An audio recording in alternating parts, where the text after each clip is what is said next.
नमस्कार। मैं बिहार और जनसुराज का एक छोटा सा सिपाही विपिन बिहारी दुबे आपको एक बार फिर से अपने यूट्यूब चैनल पर स्वागत करता हूं।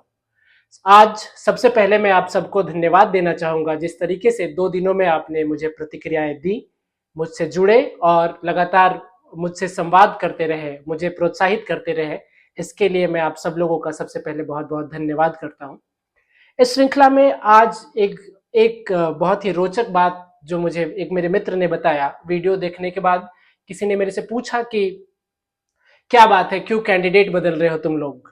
तो मैंने उनको समझाने की कोशिश की कि हमारे कुछ टेक्निकल कारण थे जिसके कारण से हमने तरारी में lieutenant general retired S K Singh ji को टिकट बदलना पड़ा और वहां से किरण सिंह जी की उम्मीदवारी फाइनल हुई।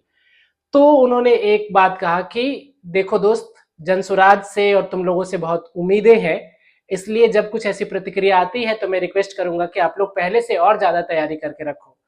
विश्वास कीजिए, हमारे लिए इस टिप्पणी या इस कॉम्प्लीमेंट से ज्यादा प्रोत्साहन कुछ और नहीं मिल सकता।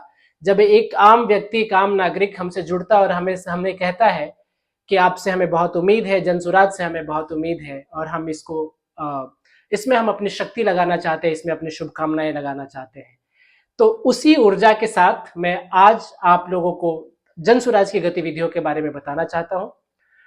2 अक्टूबर 2022 को एक ऐतिहासिक दिन था जब बिहार में जनसुराज पदयात्रा की शुरुआत हुई थी। प्रशांत किशोर जी ने लगातार 2 साल 5,000 से ज्यादा गांवों में चलने के बाद करोड़ों लोगों की सहमति से 2 अक्टूबर 2024 को, यानी 2 साल बाद, पदयात्रा के शुरू होने के 2 साल बाद 2 अक्टूबर 2024 को जनसुराज पार्टी की लॉन्च की, जिसको लॉन्च करने के लिए करोड़ों लोगों ने सहमति, संस्थापक सदस्य बने थे। ये पहली बार एक ऐतिहासिक काम हुआ था।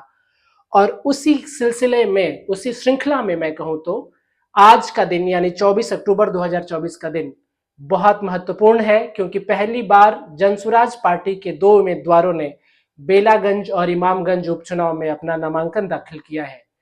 ये ऐतिहासिक इसलिए भी है कि जब हम धरातल पर जाते थे, जनता से बात करते थे, जनता परेशान होती थी लेकिन निराश होकर यही कहती थी कि हमारे पास है कौन, विकल्प क्या है।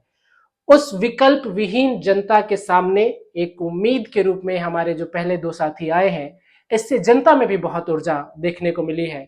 और इसका ही प्रमाण है कि बेलागंज और इमामगंज में हजारों की संख्या में आम लोग जुटे, कार्यकर्ताओं के साथ एक जोश के साथ आगे बढ़े और पैदल चलकर नामांकन दाखिल करने में मदद किया।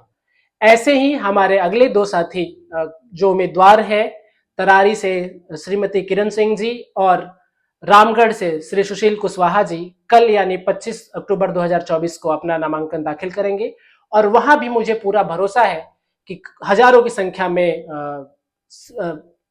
कार्यकर्ता, साथी, आम नागरिक जुटेंगे और बिहार में जो व्यवस्था परिवर्तन की एक नई मुहिम, नई बयार शुरू हुई है, उसको इन्हीं उपचुनाव में स्थापित करेंगे कि बिहार अब परिवारवाद की राजनीति से दूर, बिहार अब जातिवाद की राजनीति से दूर, बिहार किसी व्यक्ति विशेष की महत्वाकांक्षा से दूर अपने बच्चों की महत्वाकांक्षा के लिए, अपने परिवार के लिए, अपने हित के लिए आगे आना चाहता है।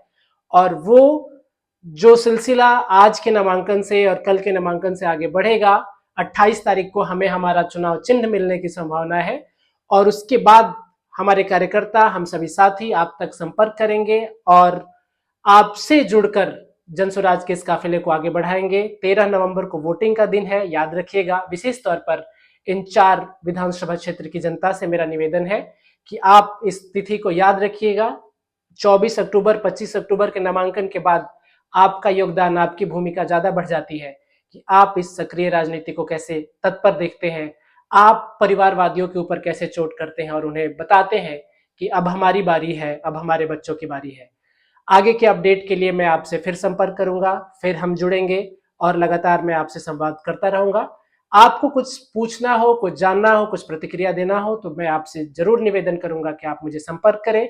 आप मुझे यूट्यूब प्लेटफॉर्म से संपर्क कर सकते हैं, आप मुझे फेसबुक, इंस्टा, एक्स आदि प्लेटफॉर्म पे भी संपर्क कर सकते हैं। इसके साथ ही आप सब लोगों को मैं बहुत बहुत धन्यवाद देता हूं मुझे प्रोत्साहित करने के लिए। नमस्कार, शुभ रात्रि।